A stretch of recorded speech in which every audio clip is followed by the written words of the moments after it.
అధికారంలోకి వస్తే పేద లబ్ధిదారుల గృహ రుణాలను రద్దు చేస్తామని టీడీపీ అధినేత చంద్రబాబు నాయుడు ప్రకటించారు.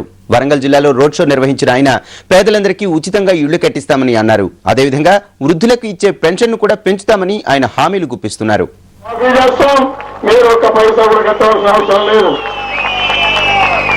అంతేకాదు కొత్తగా ఇల్లు కట్టాలంటే 80,000, 90,000 లక్ష రూపాయలు అవుతోంది.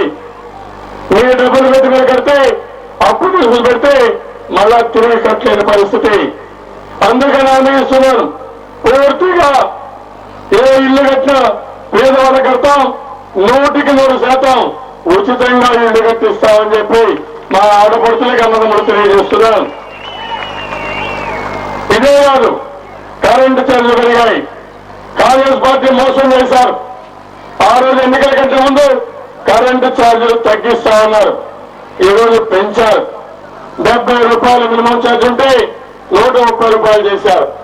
నేను మీ అందరికీ హామీ ఇస్తున్నాను, ప్రతి ఒక్క కుటుంబానికి 50 యూనిట్ల కరెంటు ఉచితంగా ఇప్పిస్తామని మా పేదవాళ్ళందరికీ విజ్ఞప్తి చేస్తున్నాను. 50 యూనిట్లు. ఈ 50 యూనిట్ల వల్ల 2 బల్బులు పెట్టుకోవచ్చు, ఒక టీవీ పెట్టుకోవచ్చు, ఒక ఫ్యాన్ పెట్టుకునే అవకాశం ఉంటుంది. పేదవాళ్ళు, ఇలాంటి పేదవాళ్ళు ఒక్క పైసా కూడా కట్టవలసిన అవసరం లేదు, అది కూడా చేస్తాం. ఇంకో పక్క నేను చూస్తున్నాను, వృద్ధులున్నారు, చాలా సమస్యలు ఉన్నాయి. 200 రూపాయలు పింఛను మీ ఏ మూడుకు చాలదు, ఏమీ కొనలేరు. నేను 17 చూశాను. అందుకే ఇలాంటి ముసలివాళ్ళందరికీ, వృద్ధులకి 500 రూపాయలు పింఛను ఇప్పిస్తానని కూడా నేను మీకు తెలియజేస్తున్నాను.